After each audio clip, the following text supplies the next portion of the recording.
Hi, everyone. My name is Ben Chapman. I'm the communications manager for FairVote Washington. Welcome to our workshop sort of panel on ranked choice voting opposition. We're going to talk about all the sorts of things that are popping up around the country, and hopefully we'll all learn something. I'm really excited. We've got a pretty cool panel. I should go through the agenda so you all know what's happening.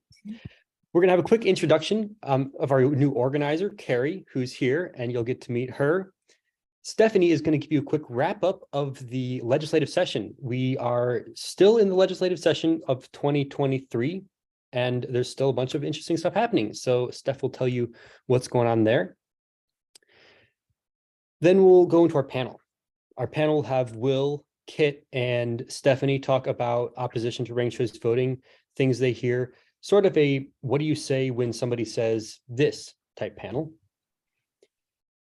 Then we'll have questions from the audience. We'll open up the chat so you can send questions in. Those questions can be about, what do you say when somebody says this? Or they can be about ranked choice voting in general. We might not be able to get to all your questions. So as always, if you ask a question that we didn't get to, send that question to info@fairvotewa.org and we'll answer it there. And finally, Steph will make a call to action at the very end so you can take action against some ranked choice voting opposition legislation in our state. Sound good?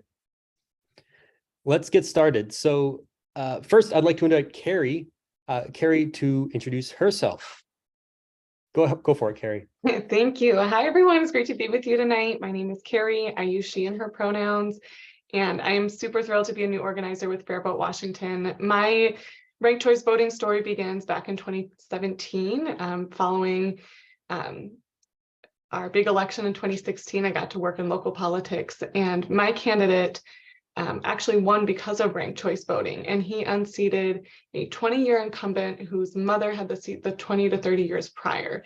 So I got to see firsthand the power of having the candidate with the broadest appeal win right in my own community, and got to see this person champion some really amazing populations in my city. So for the past 7 years, I've been living and working all around the country to bring about change in progressive ways. And I'm so thrilled to be here with you all to learn and all of it. So thank you for your warm welcome. I'm sure you'll all be hearing from me at some point. So I'll let Ben take it back. Thanks, Carrie. Yeah, all of you will get to know Carrie much more as time goes on. We're really excited to start building out, organizing even more.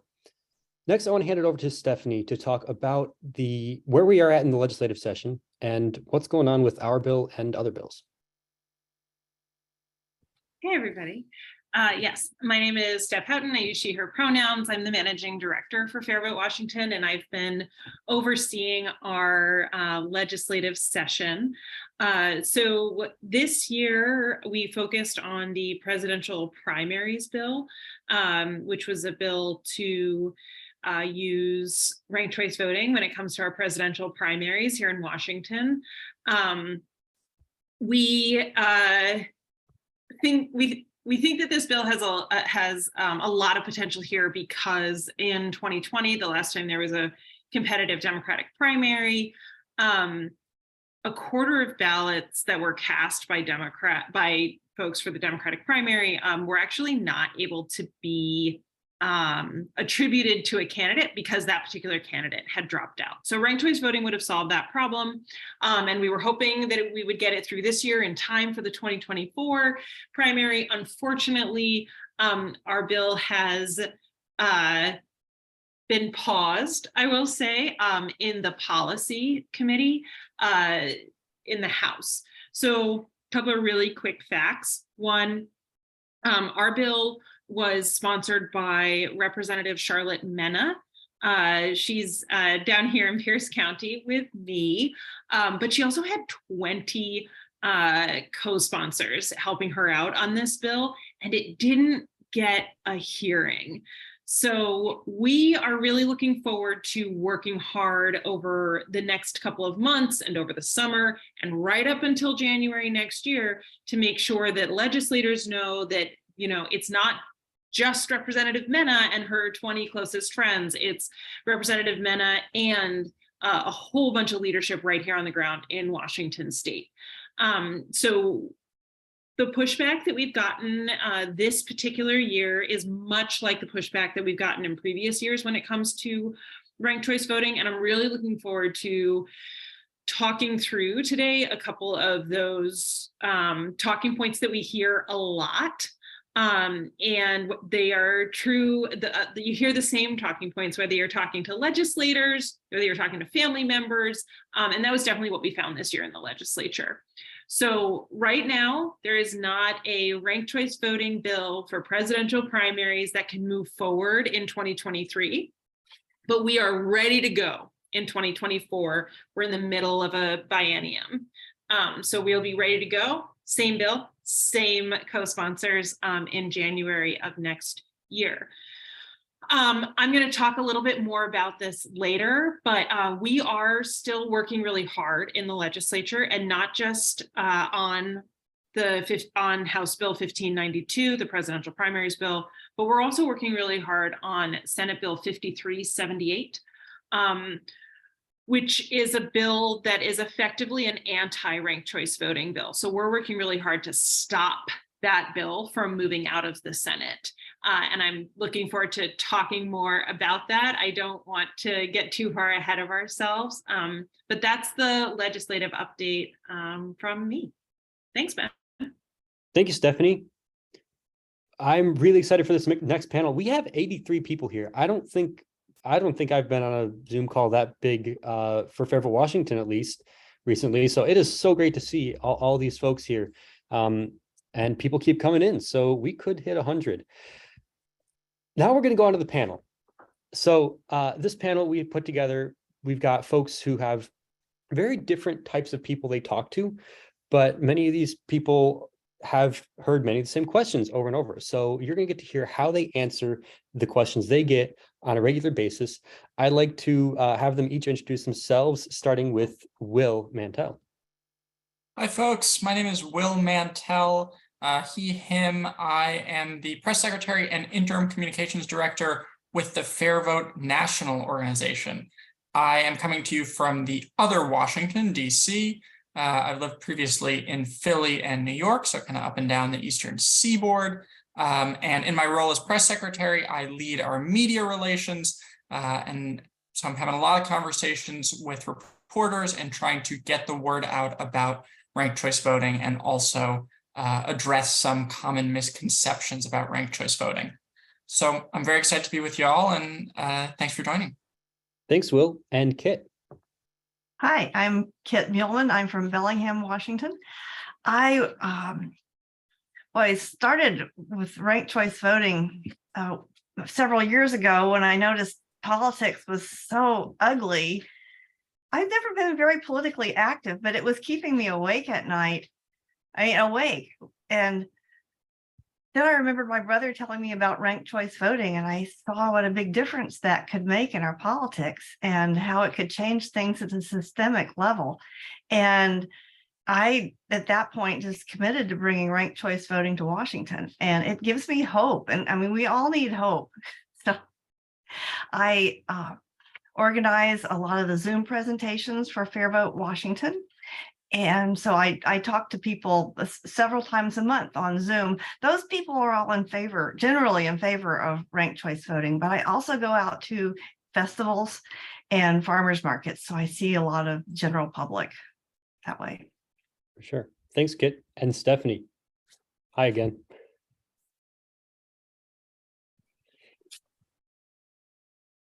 Oh, we're trying out something different with the muting setup. So if anyone's has trouble with that, that's why. Hi, Steph. I'm still the managing director of FairVote Washington. Nothing has changed. Great. Ready for the questions. So the way this is going to work is I'm going to say something that somebody opposed to ranked choice voting, or not fully on board with ranked choice voting yet, might say. And then I'll give each of you a chance to say what you might say in response. This is going to be difficult for me. I don't like saying these things, but I'm going to do my best. You ready? First one. Ranked choice voting seems interesting, but it also sounds really complicated. I understand it just fine, but my neighbor down the street, this is probably too much for them. What might you say to that? And we'll start off with Steph. Sure. Okay, great. I'm glad that you understand ranked choice voting. But I'm also so glad that you're bringing up how important it is that everyone understands ranked choice voting. That's a really important piece of our movement, is educating voters, making sure everyone has a good understanding. Here's the deal. A lot of places use ranked choice voting right now. There are over 50 places in the country, including 2 entire states that use ranked choice voting. And I'm not saying that just because everyone's doing it means everyone understands. Like, I'm saying that we've actually gone in and talked to voters who have used ranked choice voting now, and they say that it's simple. They say it's easy to use, that they understand it. And importantly, they also say they want to use it again. So to me, like, yes, we want to make sure that we are educating voters in a really helpful way. It is also worth noting that once voters use ranked choice voting, they want to keep using it. And then I want to toss it over to Will, actually, who I think has a little bit more experience with, like, some best practices for educating voters. Yeah, absolutely. Well, thank you, Steph. I think you really got to it. The data shows us that everywhere it's used, voters understand ranked choice voting, voters like ranked choice voting, voters take advantage of the ability to rank their ballots. And I think one thing that is really helpful in breaking through in conversations, we rank things every day. I go to the supermarket and I want whole milk, but if they're out of whole milk, I get 2%. And if they're out of 2%, I get 1%. And that's kind of the front end. That's kind of the same conversation that you're having about candidates. This is my favorite, but if not them, it's my second favorite, and if not them, my third favorite. And I think one of the things that's so exciting, and we can kind of talk about this more throughout the evening, is Steph talked about the 50 plus, will be 60 plus for our next round of elections, a group of cities, counties, and states that are using ranked choice voting. We have a growing set of best practices around voter education. We have groups like Democracy Rising that are devoted almost entirely to educating voters, educating candidates, helping cities, counties, and states that are going to implement ranked choice voting. And so if you are taking this on, you're not going this alone. There's a playbook. There are proven ways to do this. And we just really, again, see in the results that when you follow that playbook, you have a situation where voters understand it, they take advantage of the ability to rank, and they like it. Great. Thanks. And I agree with all that. And then that's a really good setup for a joke with it. I understand ranked choice voting, but I'm not sure about my neighbor. Could he understand it? And you say, well, he said the same thing about you. So thanks for the setup.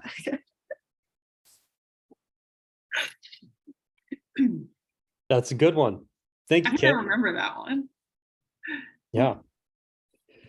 All right, next question. So here's the deal. Again, ranked choice voting could be cool, but communities of color are just now starting to see some representation, finally. Ranked choice voting would change a lot, and it could disenfranchise communities of color who just recently got some representation. What might you say to that? And I'll start, if okay, with Will. Yeah. So I think it is important for us as activists and advocates to take a step back and to really think about who's coming to us with this concern and think about where they're coming from, and don't just dismiss it out of hand.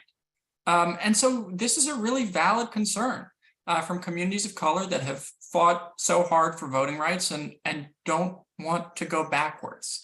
So I think the first thing that we want to do is we want to acknowledge it, and we want to acknowledge that it's important, and that engaging voters of color, candidates of color, communities of color is part and parcel of any voter reform that we are going to pursue.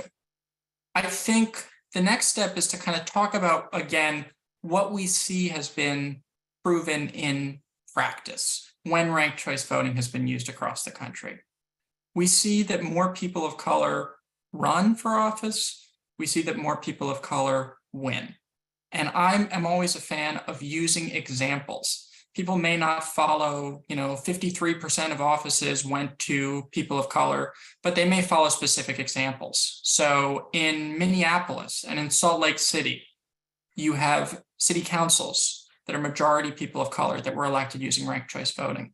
Same in San Francisco with their board of supervisors. In New York City, you have a city that elected just its second Black mayor, and that elected its first, not people of color, but another kind of historically marginalized group, its first majority female city council, and a city council that's about 2/3 people of color. And one of the things that you talk about with more people of color running for office, and this is the case for kind of any group that might be a minority or that might be marginalized, whether it's based on skin color, religion, ideology. With ranked choice voting, you lower the barrier to entry to run. You no longer need to wait your turn because there's not that concern that, oh, I'm going to split the vote with the other African-American candidate in the race, with the other LGBTQ candidate in the race, with the other candidate from my corner of the district. If you like me, rank me first and rank the other person second, and those votes will kind of consolidate behind whichever one of us is a stronger candidate. So that's an argument that we really see resonate, that we really see as part of that equation when we're making the case with voters and leaders of color. I love that. Thank you, Will. Kit or Stephanie, is there anything either of you would like to say?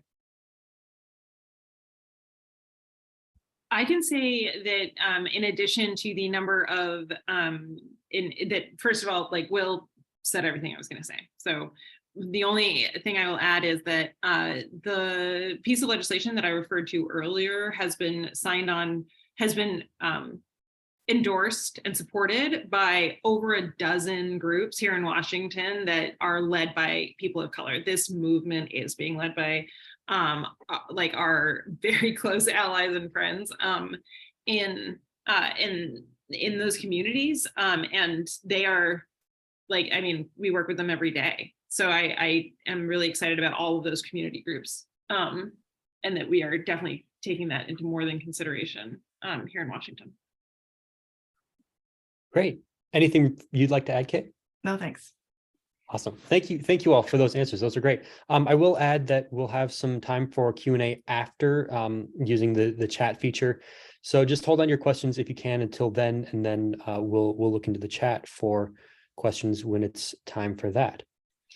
All right, this is a question, again, for Will specifically. So Will, ranked choice voting could be cool, but it sounds like it could be expensive also to implement and difficult. What would you say to that? Yeah, well, I feel a little bit like I'm on the hot seat, but I guess that's okay. So this is something that might have been true 15 years ago, but really isn't now. We talked about the growing number of cities, counties, and states that are using ranked choice voting, and there really is a playbook. So you have technology, which has come a long way. Every major election system vendor has equipment that is compatible with running ranked choice voting elections.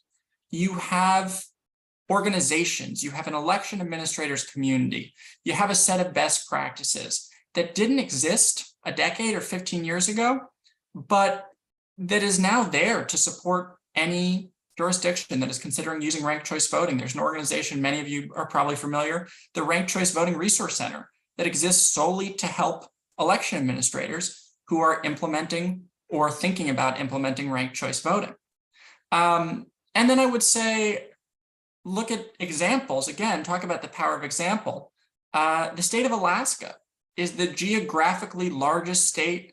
There is a large part of the state, I think it's actually 60%, that is not accessible by road.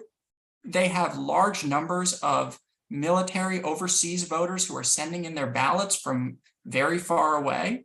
And they were able to run a ranked choice voting election really efficiently, really smoothly, with very little drama. And so we kind of see the power of example as showing us that this is something that can be done.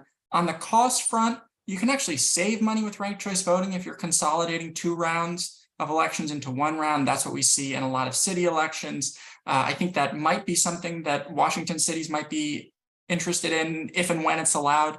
And when you are not consolidating runoffs, yes, there might be some one-time costs for voter education, for labor ahead of that first election, but it tends not to be very large, and particularly when you're considering the benefits, it is something certainly worth dealing with. And in Washington, people are often reassured to learn that our modern voting machines can handle ranked choice voting. We don't have to buy new voting machines. I think there might be a few counties that have really old voting machines. I'm not positive, but all the modern ones are capable. Great. Thank you. Steph, anything you'd like to add? I have a question that you might be able to weigh in on this later. No, Kit and Will covered it. Okay. We have 98 folks here. We're so close. We're so Text close. your friends. We need 100 people. Text your friends. Yeah. All right. This next question is a bit of a spicy one. So in Alaska, ranked choice voting made a Democrat win instead of Sarah Palin. Isn't it pretty clear that this voting system is clearly biased towards Democrats? I'd actually like, we'll go with Stephanie first on that one. Thanks, Dan.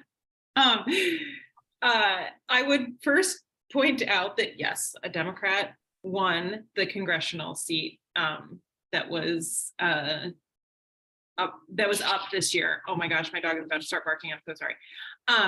I would also point out that 2 Republicans won using ranked choice voting in Alaska this year, and that Republicans have won across the country using ranked choice voting.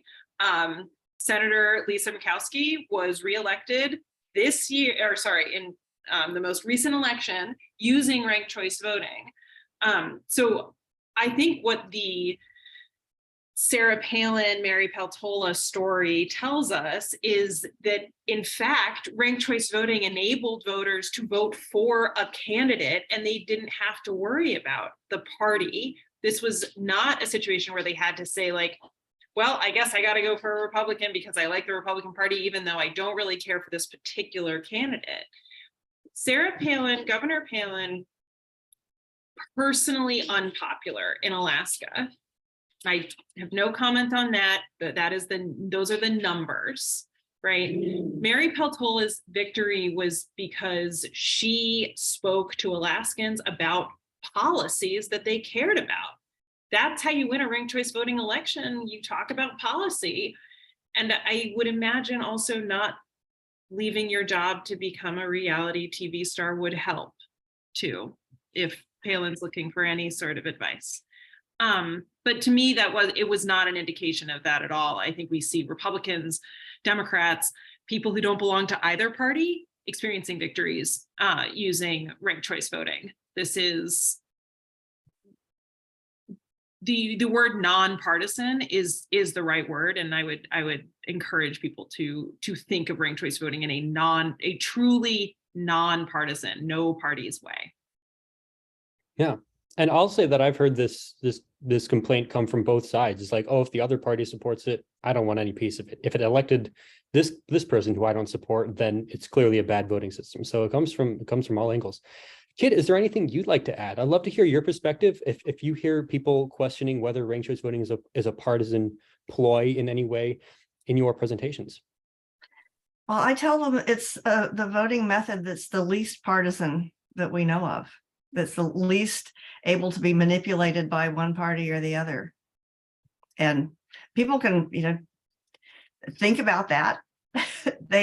I can't prove these things on the spot, but I can give people something to think about, and also just listening to people, understanding that, yeah, I hear you. Yeah, that's a concern. I would be concerned if this voting method was favoring one party or another too. Yeah, for sure. Thanks. Anything that you'd like to add, Will? Sure. So you said it was a spicy question. I will answer an even spicier take. Sarah Palin was a bad candidate. And so were people who didn't run in ranked choice races like Dr. Oz and Blake Masters. These were people who ran divisive campaigns, who were not popular within their own parties. And we can talk about ranked choice voting for primaries in a bit. And then they lost. And so, Steph alluded to this, when 60% of your state doesn't like you, as is the case with Sarah Palin, it's very hard to win an election.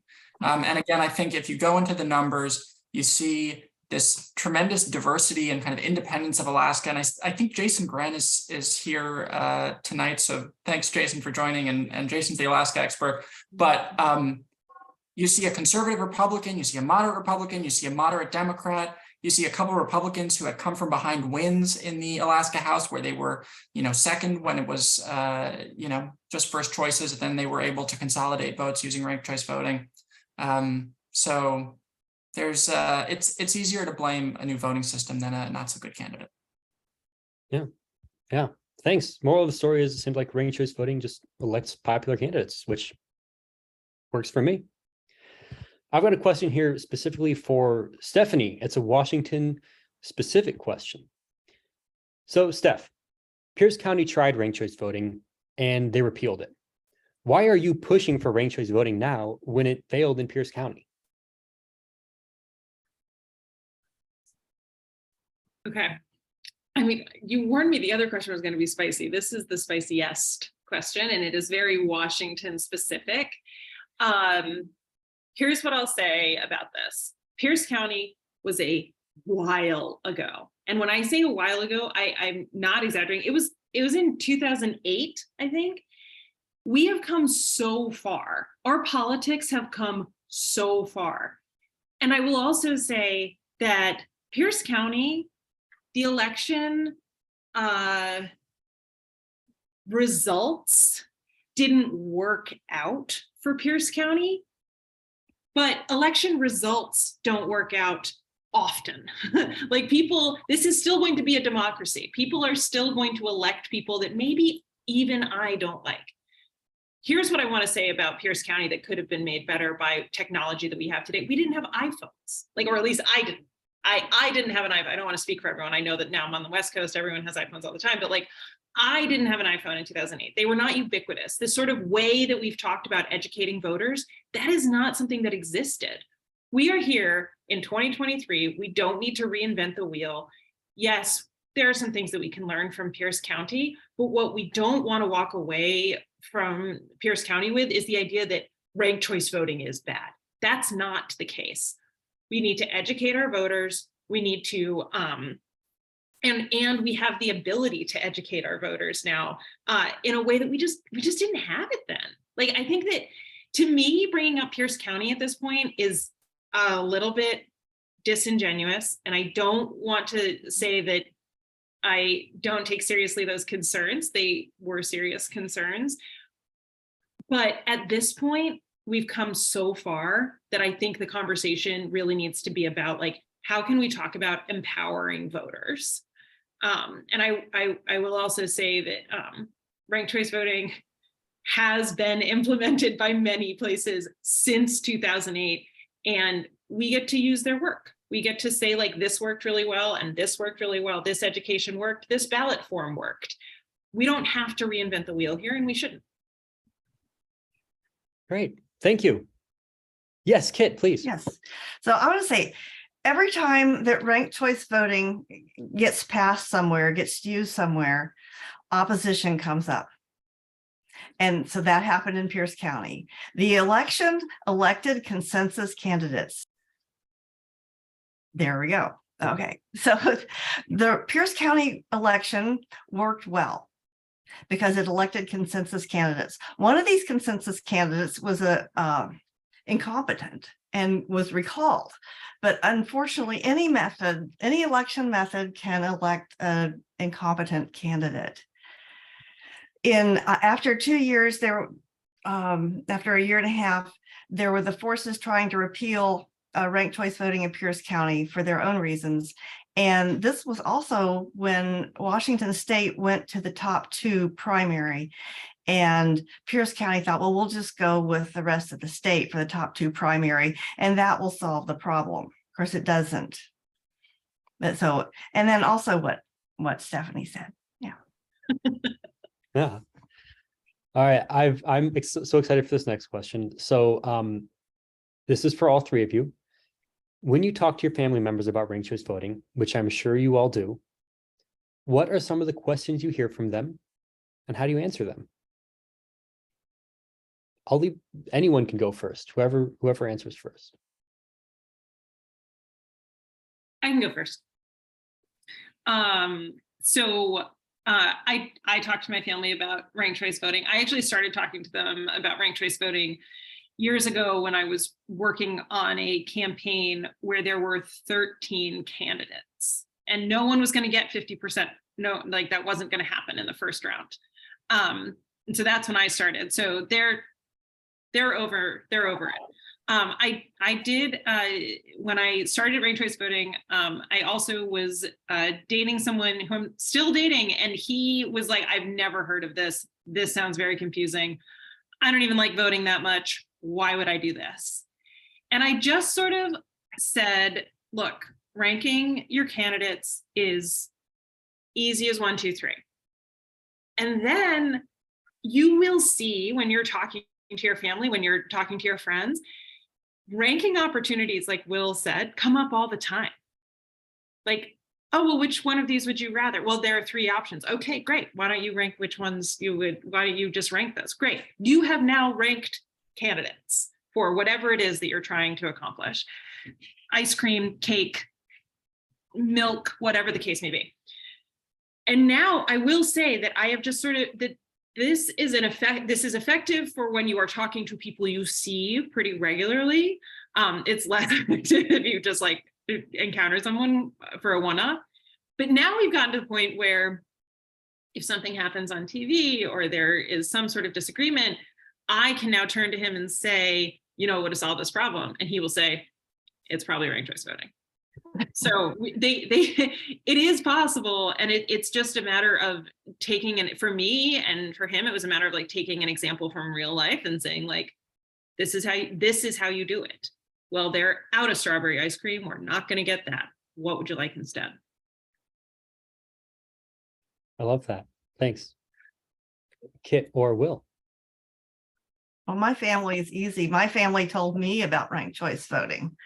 And when I told my sister that there were some people that thought using ranked choice voting would be a disaster, she laughed. She said, the way we vote now is a disaster. So there. But yeah, my family is easy. The people that I know are pretty easy. When I talk to someone who is, you know, hesitant about ranked choice voting or has heard something negative, I listen for all I'm worth to find out what it is that has them concerned, because I usually have the same values about wanting, you know, fair elections that they have. And if I can convey that, then they believe me more about whatever I have to say about correcting misinformation. For sure. And Will? Yeah, you know, I think it's the basic, what is this thing? Why should I care? Where is it used? And one of the things that's exciting about that is I like getting to talk about where ranked choice voting is used outside of politics and elections. So for example, next week, next Sunday, tens of millions of people are going to be watching the Oscars. That would seem as far away from local politics as you might think, but they are going to pick the best picture winner with ranked choice voting, and they pick basically all the nominees with ranked choice voting. To sports fans, they use varieties of ranked choice voting, not quite the one that we like for elections, but you still rank your first choice, your second choice, your third choice for the Cy Young and the Heisman and the Offensive Rookie of the Year. And sorry to the Seahawks fans that Kenneth Walker did not win that award. You know, they use it in Australia and Ireland, and they've been doing it for 100 years. And I think the more that you and we are kind of able to normalize it, and say, this is a thing. People do it in all types of private and public elections in all aspects of our life. It is a step that isn't quite as big or isn't quite as far as you might think, and we should consider taking it. I think that's an argument that that people engage with. Can I say Great. one more thing? Yes. I also do talk about how this actually will open up the political conversation, that right now we are in a, like, if not this, then it has to be that space. And we don't live our lives that way. And I think people who are disengaged, who are not interested, that's an in for them. That is our ability to say, like, ranked choice voting, like, you got to have more candidates, like you got to have more policies, more conversations. And I think that genuinely people are interested in doing that. And I think that that's also something that people can also take out to their communities. Because Kit, like my community, like we're surrounded by people who care about voting. Like that's who we are lucky enough to find ourselves in the company of. And so, but it's important to be able to like spread that message. And like, that's why I'm so excited there are so many people on this call tonight, because what we want to do tonight is send you all out with a message that like resonates with you personally. So with me personally, it's like, I can rank anything. Like voters are smart, voters can rank things. I have no problem believing that. Great. Let's talk about how easy it is to rank our candidates, to rank our ice creams, to rank whatever it may be. And then also let's talk about how we can actually open up the conversation. Right. Yeah. I've had a lot of luck kind of, taking it away from the political conversation, like Will and Steph mentioned, is just step away from all politics being Democrat versus Republican. And let's talk about how we just make a good decision about where to go for dinner tonight.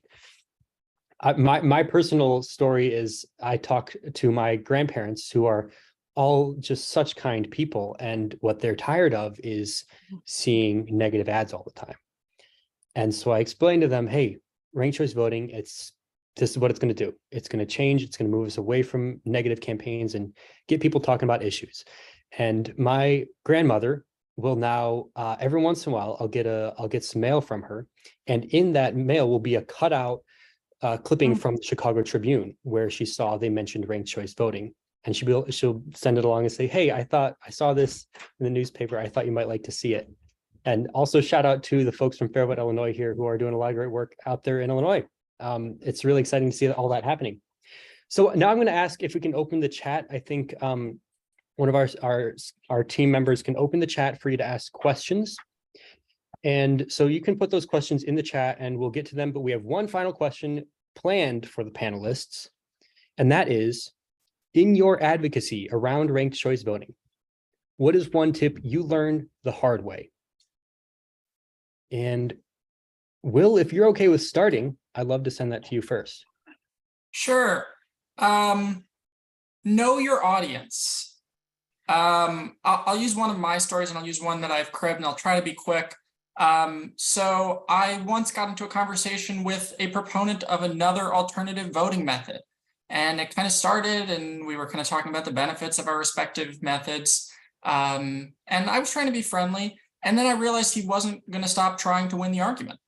And thankfully, I had a kind of older, more seasoned colleague who was at this particular event. He pulled me aside. He said, "Will, I have something to talk about with you." And he said, "I don't actually have anything to talk about. You're just not going anywhere with that conversation." So just, know that you're not going to win every argument, and know that sometimes it's fine to say, "Hey, we may not agree on this, but thanks for listening to me, and I'm happy to listen to you." And similarly, this is from a friend of mine in the movement who was involved in voter education in New York. And he said he was doing some voter education with folks who weren't familiar with ranked choice voting at all. And he kind of opened up his spiel. He said, ranked choice voting is really easy. It's really simple. And then he handed out ballots with very little explanation. And people used to seeing a certain type of ballot. They saw this ballot. Some of them didn't quite know what to do. And of course, with a little explanation, they were able to understand it. They were able to complete them. But some of the folks came up to him afterwards. They said, that made me feel like I wasn't smart, or like I wasn't following along, because I didn't quite understand it when the ballot was right in front of me. So he says, going forward, he doesn't like to say, ranked choice voting is so easy, or ranked choice voting is so simple, a third grader could understand it. He likes to say, we rank things every day. And just like you do in the supermarket or when you're getting ice cream, that's what you can do on your ballot. And then kind of have that conversation about what the ballot looks like. So just know who you're talking to, be mindful of that. That's a very good tip. Thanks, Will. Kit. Well, in the very early days, I was carried away with the idea that ranked choice voting opened up elections to independents and third parties. And so I was leading with that. And the woman said, well, I'm a member of the Democratic Party, so I don't want that. So I don't emphasize the results. I don't say it's going to favor one person or another, or one party or another. Also, one time I tried to explain proportional ranked choice voting, multi-member, without using any visual aids, and I will never do that again. I'm worried. I've made all of these mistakes myself so far. So Yeah, these are all sounding very familiar. all right, Steph, let's hear yours. The biggest mistake that I make is not that I have made and that I still am learning about is to stop talking. Like say is to open, and the easiest way for me to do that is to open with a question and say, if I'm talking to a group, does anyone in this room think that our democracy is working really well? And then just stop for a second and let everybody sort of think no, it's probably not. I mean, I know there are people who think it's working. I know that they exist. I haven't met any of them, but I know that people do think it's working. And then I say something along the lines of for me, our democracy is not working because my voice isn't being heard. And I want to talk to you about a solution to that. You have to remind folks that there's a problem we're trying to solve. Because if you just jump right in and say, ranked choice voting is the answer to our prayers, they're going to be like, what are we talking about? And I think it's really hard to remember that when we're in this advocacy space. We all know that there's a problem, so I'm just going to jump to the solution. And I think we all need to take a step back and take a breath and say, perhaps not everyone knows there's a problem, or rather hasn't thought about that problem as being a solution. We're surrounded by candidates telling us that they are the solution. Mm-hmm. We are trying to say that we need to change the system. The system that we're presenting is a solution. Yeah. The mistake I made one time was I was talking to my state representative about ranked choice voting, thinking he'd be all in for it because many of the other things he cared about were kind of in line with a lot of the ranked choice voting advocates that I was connecting him with. And he said flat out, if we had ranked choice voting, I wouldn't have won. And I was like, okay, thanks for sharing. I probably should have done my research beforehand to look into that. And I hope that not every politician is that self-serving, but he happened to be. So that's one thing to think about. We have so many great questions in the chat. I am excited to get to these. So let me see what we've got. Oh, okay. We got one from some folks in Illinois, from FairVote, Illinois. A common talking point is that your ballot can get thrown out with ranked choice voting. These are called exhausted ballots. So since this is, so let's just have that question about exhausted ballots. It's a scary sounding word. What does it actually mean? And I'd like to give that question to Will. Sure.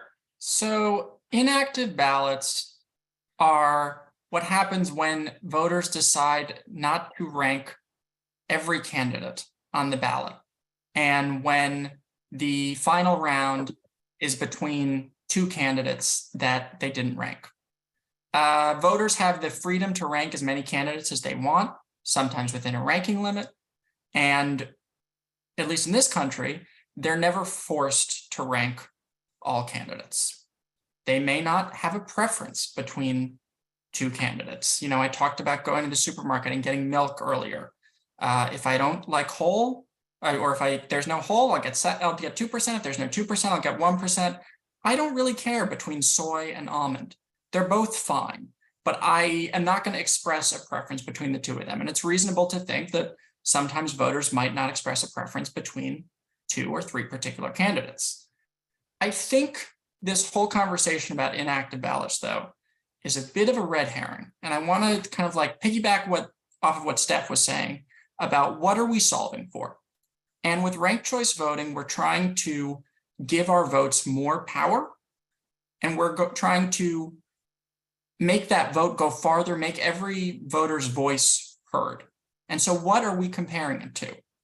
It's like if a person votes in the general election, but then skips the runoff. And that number is 40%.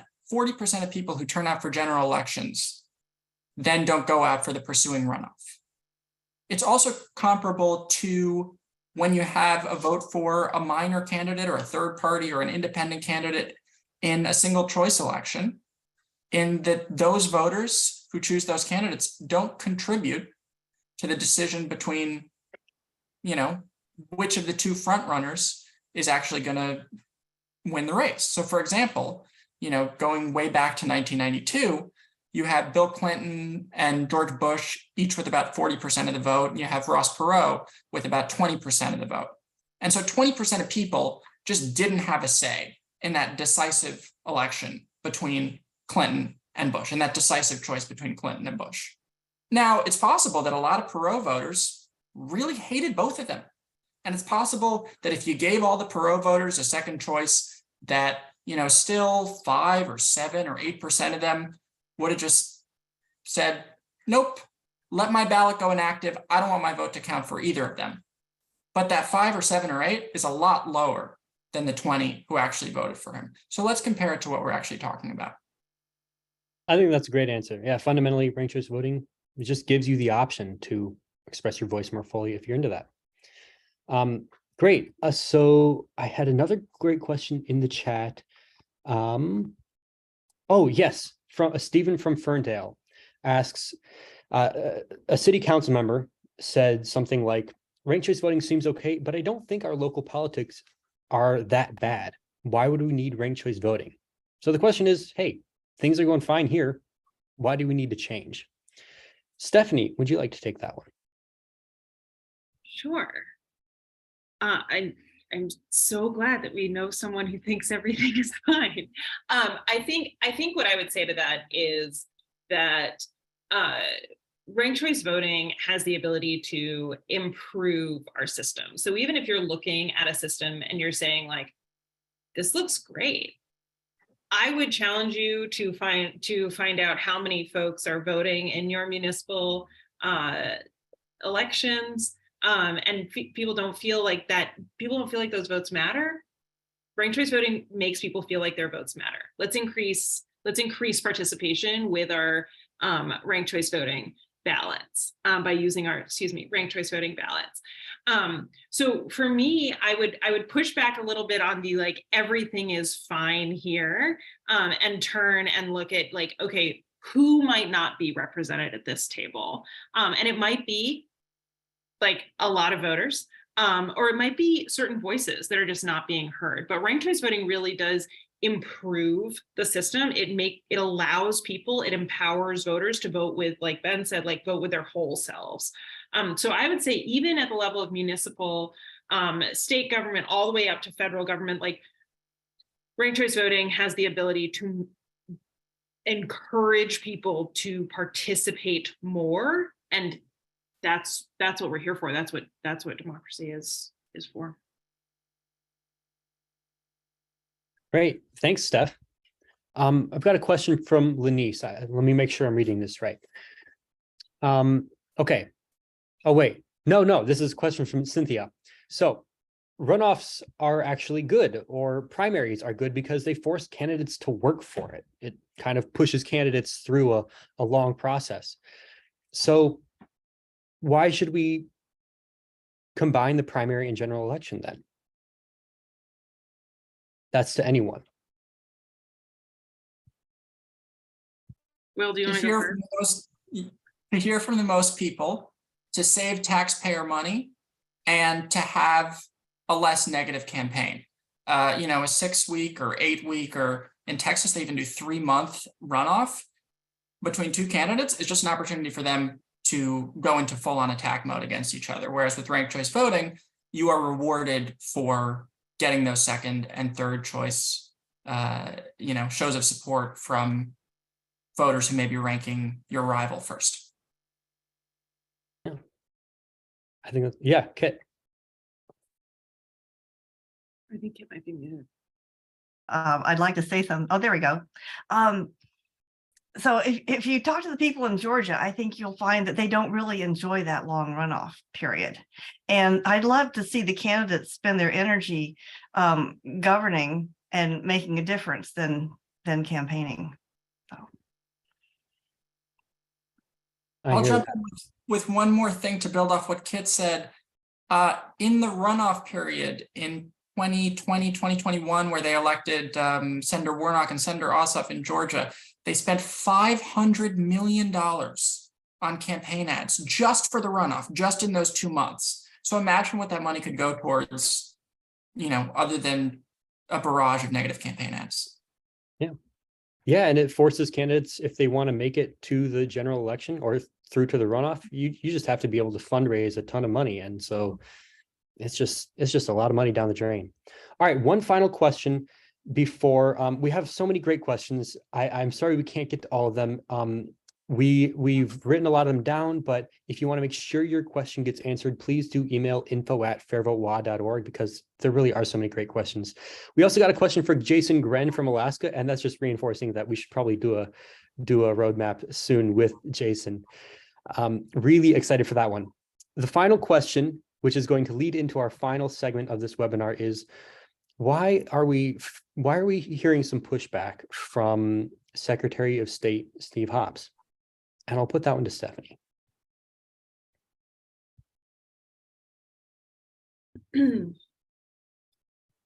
So I think there are a couple of ways to answer that, and I don't want to ascribe any reasons to why Senator Hobbs might be not a big fan of ranked choice voting. I will point to his legislation, and it is requested by the Secretary of State. I know that he can't submit his own legislation, but it is legislation in the Senate requested by the Secretary of State. I think that I think that everything we're talking about tonight with ranked choice voting is about empowering voters. It's also about shifting power. And I think that when we are in a situation where we are shifting power and adjusting it, I think to be more equitable, to be more fair, there's going to be pushback, period. So there are a lot of ways that these, I would say, structures push back on ranked choice voting, and that's by doing things like, we didn't get a hearing, like I mentioned earlier. 1592, House Bill 1592 did not get a hearing, even though 21 legislators signed on and said they love ranked choice voting. So, or they love ranked choice voting for the presidential primaries, to be very clear. So I think there is just going to be some pushback when you're trying to make change. Now, I want to talk a little bit about, and I'm going to jump into the call to action, Ben, if that's okay. Yeah. We can. First, I want to say thank you so much to Will and Kit for being fantastic panelists. Really appreciate you both. And Steph, you can take it away and close out the webinar if you like. Oh, wow. All right, cool. I kind of feel like we should do another one of these, because like this has been really cool. So Senate Bill 5387. Did I just invert those numbers? 5378 is a bill that is effectively an anti-ranked choice voting bill. It claims to be a voter education bill. It is not. Like Will was saying, like Kit experiences every single week, we know how to educate voters. There is a way to educate voters about ranked choice voting, or really any number of things, any alternative voting system. What this bill that we don't like does is put a severely heavy burden on local jurisdictions that choose an alternative voting method. This is not how democracy is supposed to work. We are supposed to come up with methods, test them, try them, see what works, and then we're supposed to use those to educate voters. We're supposed to use the best practices to educate voters. That's not what this bill does. I want to be very clear. This bill does not do that. And in fact, there is a part of this bill that would say, if a jurisdiction decides to use an alternative voting method, it is up to that jurisdiction to educate voters in the following prescriptive ways. And if that jurisdiction is not able to educate all of the voters in that jurisdiction to the voter's satisfaction, then a single voter can object, and the county or jurisdiction will have to go back to the way that they voted before. So that would be often a top two system here in Washington. That, I think, is, if that doesn't define tyranny of the minority, I don't know what does. So I said there would be a call to action. What I would like everyone to please do, and we're going to send you an email tomorrow, so you don't, I mean, you're welcome to take notes, but I would love it if you would all please write to your senators and ask them to oppose this legislation. It's currently in rules, so it's got to get pulled out of rules, and then it's got to get pulled to the floor, and then the senators are going to vote on it. And I would ask you to please ask your senators to, at every stop, at every station, say, stop this train. Like this should not happen. It cannot happen. We have actually worked really hard with legislators, and we would love to work with them again on a good voter education bill. This is what we're talking about. We're talking about educating voters about a system that is good for voters. We want to do that. Truly, we do. That's just not what this bill does. So I just want to be super, super clear that we actually have a way of educating voters. Senate Bill 5378 is not that bill. And we will send an email with a call to action, but I'm sure your senators would love to hear from you tonight via email. And yeah, I think that's it. Thank you, Steph. Thank you. Ben. Yeah. Thank you to all, again, to Will and Kit for being panelists. Thank you to everyone who came. We did hit 100 participants towards the middle of the call. So we'll have to check our records to see if that's a new one. All right. Have a great evening. Have a great Tuesday evening. Bye, everyone.